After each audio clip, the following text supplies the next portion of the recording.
Maryam, perempuan suci penghuni surga ilahi. Nama Sayyidah Maryam radhiyallahu an menjadi salah satu dari 4 sosok perempuan yang telah disabdakan oleh Rasulullah Muhammad sallallahu alaihi wasallam sebagai penghuni ahli surga. Hal ini sebagaimana telah diriwayatkan oleh Imam Hakim dan Imam Muslim dalam hadisnya.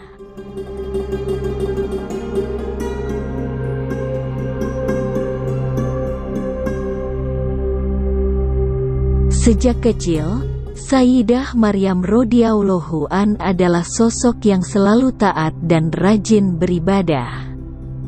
Ia senantiasa membiasakan diri untuk selalu bisa mendekatkan hubungan kepada Allah Subhanahu wa Ta'ala, Sang Pencipta segalanya. Selain sebagai bentuk pengabdian, hal itu dilakukan oleh Sayyidah Maryam radhiyallahu an juga sebagai bentuk rasa syukur atas apa yang telah dikaruniai oleh Allah Subhanahu wa Ta'ala kepada diri dan keluarganya, sehingga Sayyidah Maryam radhiyallahu an selalu berusaha untuk bisa lebih baik dalam melakukan ibadah dan beribadah.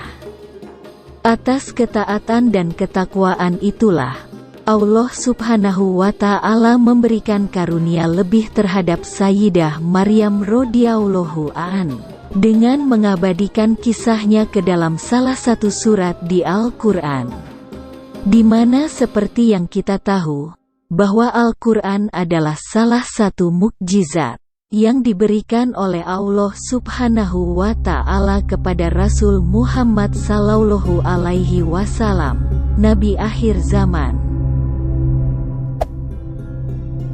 Dalam salah satu surat diceritakan bagaimana keistimewaan Sayyidah Maryam radhiyallahu an, perempuan suci sang penghuni surga ilahi, di mana ia mendapatkan makanan langsung yang berasal dari sisi Allah Subhanahu wa Ta'ala, padahal ia tidak beranjak kemana-mana.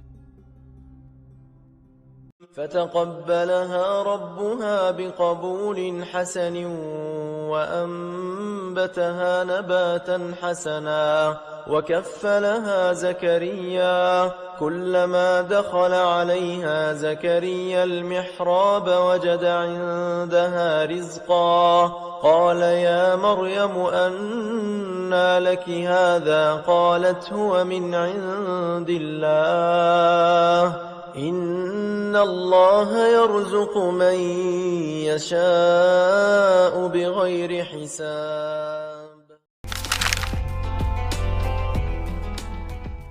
Syahdan, pada suatu hari, Sayyidah Maryam radhiyallahu an yang tengah menyendiri di sebuah tempat, didatangi oleh malaikat Jibril alaihi salam yang menyamar sebagai seorang pria. Kedatangan malaikat Jibril alaihi salam pun membuat Sayyidah Maryam radhiyallahu an terkejut, hingga memanjatkan sebuah doa.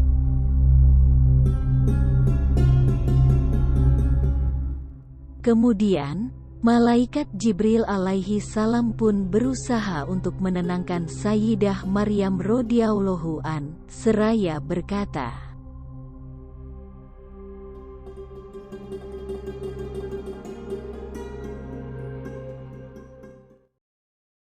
Bismillahirrahmanirrahim. واذكر في الكتاب مريم إذ انتبذت من أهلها مكانا شرقيا فاتخذت من دونهم حجابا فأرسلنا إليها روحنا فتمثل لها بشرا سويا قالت إني أعوذ بالرحمن منك إن كنت تقيا قال إنما أنا رسول ربك لأهب لك غلاما زكيا قالت أنى يكون لي غلام ولم يمسسني بشر ولم أك بغيا قال كذلك قال ربك هو علي هين ولنجعله آية للناس ورحمة منا وكان أمرا مقضيا. Tak selang berapa lama, Sayyidah Maryam radhiyallahu an pun mengandung meskipun belum menikah. Ia pun pergi mengasingkan diri, dengan tujuan menjaga keselamatan diri dan sang buah hatinya. Sayyidah Maryam radhiyallahu an pun tiba di Baitul Lahm, dan berteduh di bawah pohon kurma. Dalam pengasingannya, Sayyidah Maryam radhiyallahu an pun terus berusaha seorang diri, untuk bisa memenuhi kebutuhan hariannya. Dengan kondisi yang tengah hamil, Sayyidah Maryam radhiyallahu an pun dinilai tidak akan mampu untuk menggoyangkan pohon kurma hingga menjatuhkan buahnya. Akan tetapi, ketentuan dan ketetapan Allah Subhanahu wa Ta'ala telah membantu memudahkan Sayyidah Maryam radhiyallahu an untuk bisa mendapatkan apa yang dibutuhkannya.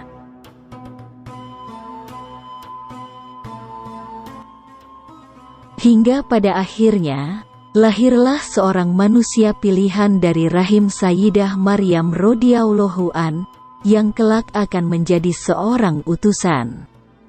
Ialah Nabi Isa alaihi salam, yang bertugas untuk menyeru kepada manusia agar menyembah Allah yang esa, serta menegakkan kebenaran dan menjauhi kebatilan.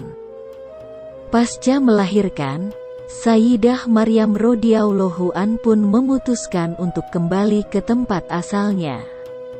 Namun sekembalinya, ia mendapatkan perlakuan yang kurang menyenangkan, dengan cibiran dan fitnah sebagai seorang pezina, lantaran telah melahirkan seorang anak tanpa ayah.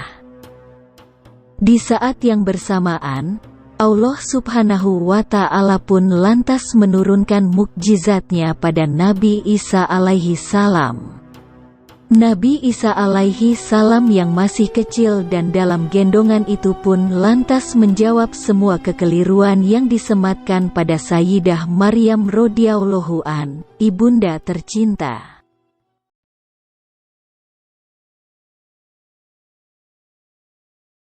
فحملته فانتبذت به مكانا قصيا فأجاءها المخاض إلى جذع النخلة قالت يا ليتني مت قبل هذا وكنت نسيا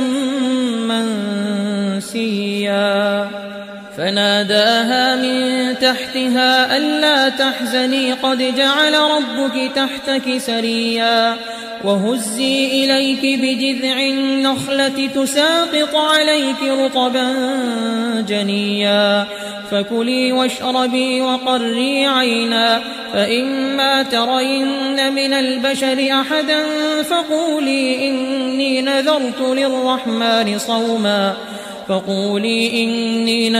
للرحمن صوما فلن أكلم اليوم إنسيا فأتت به قومها تحمله قالوا يا مريم لقد جئت شيئا فريا يا أخت هارون ما كان أبوك امرأ سوء وما كانت أمك بغيا فأشارت إليه قالوا كيف نكلم من كان في المهد صبيا قال إني عبد الله آتاني الكتاب وجعلني نبيا وجعلني مباركا أينما كنت وأوصاني بالصلاة والزكاة ما دمت حيا وبرا بوالدتي ولم يجعلني جبارا شقيا والسلام علي يوم